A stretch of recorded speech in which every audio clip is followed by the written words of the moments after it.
इस वीडियो में मैं बात करूंगा ग्राफ के हवाले से और ग्राफ कैसे बनाते हैं, कैसे इसकी लीड करना होता है, ये इस वीडियो में मैं आपको समझाऊंगा। सबसे पहले आपके पास एक इक्वेशन दी होती है जिस तरह की यहाँ पर दी हुई है और आपके पास ये टेबल दिया हुआ है। इस टेबल में आपके पास सारी वैल्यूज हैं सिवाय -3 और 5 को लेके, तो कोई मसले की बात नहीं है। हमारे पास इक्वेशन है, इक्वेशन हमारे पास है y is equals to 3 plus x minus x square divided by 2। ठीक है, अब चूंकि हम बात कर रहे हैं जब x की वैल्यू हमारे पास -3 है, तो जहां पर भी आपके पास x होगा वहां पर आपने सिंपल प्लेस करना है -3। तो 3 प्लस एक्स यहाँ था, माइनस एक्स स्क्वायर अपॉन 2 था, जहां पर भी x था मैंने आपसे कहा प्लेस कर दो -3। तो ये भी -3 कर दिया, ये भी -3 कर दिया। जब आपने ब्रैकेट एक्सपेंड किए तो ये हो जाएगा 3 प्लस माइनस -3 -3 का स्क्वायर होता है 9 अपॉन 2। तो आपके पास ये 3 और 3 कैंसिल हो गया, -9 अपॉन 2 क्या बचा आपके पास -4.5। ये आपके पास वैल्यू आ गई।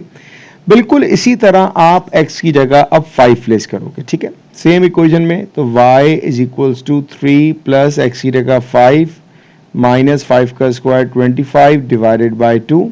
3 plus 5 it's 8, 8 minus 25 upon 2 it's 12.5, 8 minus 12.5 it's -4.5। तो ये भी आपके पास वैल्यू -4.5 पे आ गई। तो पहला काम तो समझ में आ गया होगा आपको कि आपको ग्राफ पर वैल्यू कैसे फाइंड करनी होती है। ये पार्ट आपके 1 मार्क का होता है। अब आगे बढ़ते हैं कि ग्राफ में अगर आपको ऐसे एक्सेस दिए जाएं, मतलब ऐसे आपको स्केल मिल जाए, तो फिर आपने उसको कैसे स्केच करना है, कोई मसला नहीं, अभी देखते हैं। पहले इसको समझें। Using a scale of 2 centimetre represent 1 unit. आपके पास जो रेंज है वो -3 से स्टार्ट होगी, कहां तक जा रही है, 5 तक जा रही है। ये कह रहा है 2 सेंटीमीटर। ये 2 सेंटीमीटर का मतलब क्या है देखें। अब जो आपके पास ये स्केल होता है ना, ये जो ग्राफ होता है, यहां पर 1 सेंटीमीटर कहते हैं 5 बॉक्स को। मतलब अगर मैं 5 बॉक्स काउंट करूं 1 2 3 4 5, तो ये हो जाएगा मेरा 1 सेंटीमीटर। आपको क्वेश्चन में दिया हुआ है 2 सेंटीमीटर रिप्रेजेंट 1 यूनिट, मतलब हर 2 सेंटीमीटर के बाद आप 1 यूनिट लगाओगे।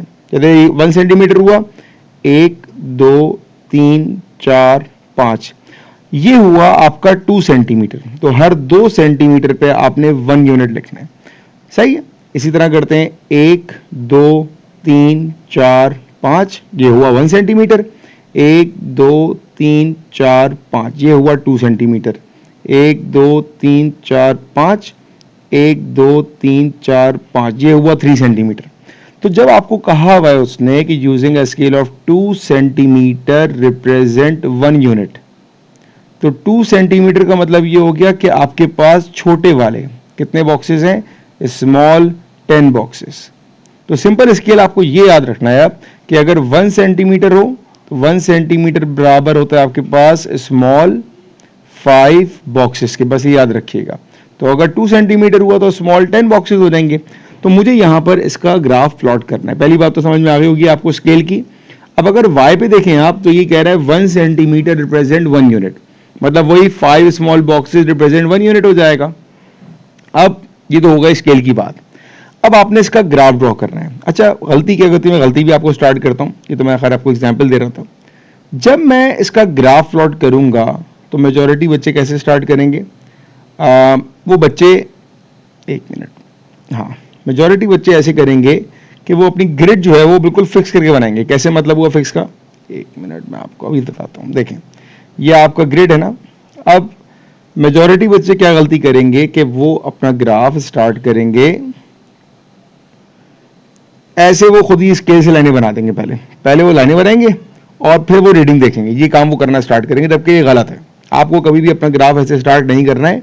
आपको हमेशा वैल्यूज से आइडेंटिफाई मिलेगा कि आपका ग्राफ कैसे बनेगा। देखें, अगर मैं अपनी x की वैल्यू को देखूं तो मेरे पास x की सिर्फ 3 वैल्यूज हैं। अब मैं 3 वैल्यूज के लिए बराबर डिस्ट्रीब्यूट क्यों करूं, और अगर मैं बराबर डिस्ट्रीब्यूट करूंगा तो मेरे ग्राफ का जो प्रोपोर्शन होगा वो आउट हो जाएगा। तो x के नेगेटिव पे जगह कम छोड़नी है मैंने, और x के पॉजिटिव पे जगह मैंने ज्यादा छोड़नी है। वहां पर 5 वैल्यूज हैं, ठीक है ना। y मेरा ऑलमोस्ट बराबर है, बल्कि सिमेट्रिकल है, जो वैल्यूज लेफ्ट पर हैं वही राइट पर है। तो x पे मैंने लेफ्ट साइड पे जगह कम छोड़नी है as compared to right side. ठीक है बेटा, ये बात समझ में आ गई। और y पे उसने कहा है 1 सेंटीमीटर रिप्रेजेंट 1 यूनिट। तो y पर जो आपकी वैल्यूज हैं स्मॉलेस्ट वो है -4.5। -4.5 ना। अब आपका ग्राफ पे ग्रिड कैसे बनेगी अब ये देखते हैं। तो अब मैंने ये कहा कि अब जो मेरा ग्रिड बनेगा, एक मिनट, एक तो ये थोड़ा जूम आउट करने में टाइम लग रहा है मुझे इसको।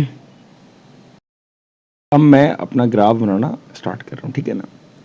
तो मेरे पास ऐसी लाइन आएगी जो कि y को तो चलें इक्वली डिवाइड करना है, y तो बराबर है, x नेगेटिव पे कम पॉजिटिव पे ज़्यादा है, ठीक है ना। ये मैंने एक लाइन बना ली। अच्छा जी, अब मेरे पास y एक्सिस पे कहाँ लाइन बनेगी अब, तो मेरे पास अच्छा y एक्सिस हमारा इक्वली डिवाइड था, ठीक है ना। तो ये लाइन मैं y एक्सिस के लिए बना दूंगा जो मेरा y को डिवाइड करेगा, ठीक है। अब जरा पहले रीडिंग मार्क करते हैं अपनी, ठीक है ना, x की और y की। चलें पहले x की कर लेते हैं। अच्छा, x का था 2 सेंटीमीटर रिप्रेजेंट 1 यूनिट। 2 सेंटीमीटर मतलब स्मॉल 10 बॉक्सेस ना। तो 1 2 3 4 5 6 7 8 9 10, ये हो गया मेरा -1। 1 2 3 4 5 6 7 8 9 10, ये हुआ -2। 1 2 3 4 5 6 7 8 9 10, ये हो गया -3। ये तो हो गया नेगेटिव x। इस तरह पॉजिटिव करते हैं। 1 2 3 4, अच्छा 5 वाली हमेशा थोड़ी बड़ी मार्क किया करें। 5 6 7 8 9 10, ये आ गया आपका 1। फिर 1 2 3 4 5, 5 थोड़ी बड़ी, 6 7 8 9 10, ये आ गया 2। 1 2 3 4 5 6 7 8 9 10, ये आ गया आपका 3। तो मेरी y एक्सिस की लाइन जो है वो थोड़ी राइट पर भी होती तब भी मेरा ग्राफ एक्सेप्टेबल था। ये हो गया मेरा x का स्केल सारा मार्क्ड हो गया। अब y पर आते हैं। 1 2 3 4, अच्छा y पर आपका है 1 सेंटीमीटर रिप्रेजेंट 1 यूनिट। तो ये 1 सेंटीमीटर 3 और 1 2 3 4 5, ये हो गया 4। -1 -2 -3 और 1 2 3 4 5, ये हो गया -4। तो ऐसे आपने अपने पूरा ग्रिड बनाना है पहले ना। तो याद रखिएगा ग्रिड पे 1 उसका मतलब क्या हुआ, 1 यूनिट 1 सेंटीमीटर का मतलब क्या हुआ आपके 5 स्मॉल बॉक्सेस। तो ये आपको हर केस टू केस वेरी होता है। तो आपको अगर ये नहीं पता होगा तो ग्राफ बनाने में आपको बहुत मुश्किल होगी, ठीक है बेटा। ये तो आपने मालूम कर लिया। अब ग्राफ बनाते हैं। -3 पर क्या है, -4.5। अच्छा जी, तो मैं इसमें एक और बढ़ा देता हूँ, 1 2 3 4 5। -3 पर -4.5, तो -3 और -4.5 के बीच में कहीं आएगा। तो -3 और -4, ये वाली लाइन, हाँ यही है। तो -4 है, 1 2 और 2.5, ये जो पॉइंट आएगा इसके बीच में, दैट इज -4.5। ये मैंने पहला मार्क कर दिया। फिर क्या है हमारे पास, -2 पर -1। -2 पर -1 कहाँ आएगा, ये आएगा -2 पर -1, ये लगा लिया आपने। उसके बाद -1 पर 1.5 पॉजिटिव है, याद रखिएगा पॉजिटिव है ऊपर जाएगा। -1 पर 1.5 ना, तो ये तो 1 आ गया और 1 2 और इसके बीच में आधा 1.5, ये ऐसा आ गया, ठीक है। 0 पर कितना आया, 3 आया। 0 पर 3, ये आ गया पॉइंट। ये सारे पॉइंट मैं रेड से मार्क कर रहा हूँ।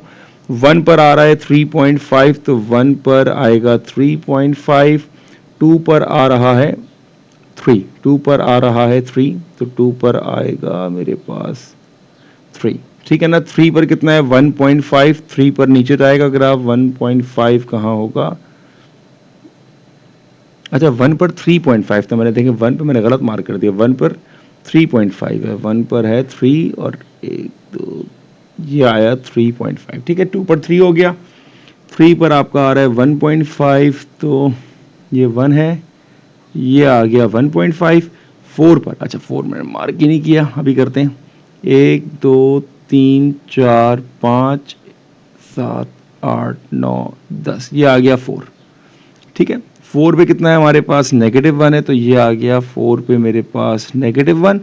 और 5 पर, 5 कहाँ होगा, 1 2 3 4 5 6 7 8 9 10, ये आ जाएगा 5। 5 पर कितना आएगा मेरे पास, 5 पर आएगा मेरे पास -4.5। ये 5 का एक बॉक्स शायद कम हो गया, तो जब आप बना रहे हो तो बिल्कुल इसको कोने से स्टार्ट करना है। तो 5 पर है -4.5, मतलब ये ग्राफ आपका -4, ये रहा 1 2 और ये आ गया। सही बेटा, सारे पॉइंट आपने मार्क कर दिया। अब इन पॉइंट से आपको एक कर्व बनाना है। आपका कर्व जितना स्मूथ होगा उतने आपके आंसर मार्किंग स्कीम के हिसाब से सही आएंगे, ठीक है ना। तो मैं कोशिश कर रहा हूँ उसको as smooth as I can, but फिर भी ज़्यादा स्मूथ नहीं हो पाता इसमें। ठीक है बेटा, ऐसे आपके पास ये एक स्मूथ कर्व बनेगा। इसको कभी भी आपने पेंसिल से स्केच अपना स्केल यूज़ नहीं करना आपने इसमें, ठीक है ना। हमेशा ये फ्री हैंड स्केच बनेगा और ऐसे ही बनेगा। अब जैसे कि ये वाला पॉइंट मेरा इस पर नहीं आ रहा तो ये थोड़ा सा दोबारा मिटा के ये ऐसे रहेगा, ठीक है। ये ऐसे बनेगा। कोशिश करें कि सारे पॉइंट इस पर आएँ। और एक कर्व बनाने की सिर्फ वीडियो थी, बाकी कैसे बाकी पार्ट्स करते हैं वो मैं बाद में बताऊंगा। तो कभी भी आपके पास ये स्केल दिया जाए और आपको कंस्ट्रक्ट करना हो, ग्रिड बनानी हो, तो आपने पहले ग्रिड को अच्छी तरह बनाना है। याद रखिएगा कि ये डिस्ट्रीब्यूशन क्या है, इसके अकॉर्डिंगली आप अपना ग्राफ बनाओगे और इसके अकॉर्डिंगली हम रीडिंग वो करेंगे, रीड करेंगे ग्राफ से जो भी हमें दी जाएगी, ठीक है। सो आई होप कि ये आपको क्लियर हो गया हो कि how to sketch your axis और उस पर आपने ग्राफ कैसे बनाना है। नेक्स्ट वीडियो में हम बात करेंगे कि how to find gradient from the tangent.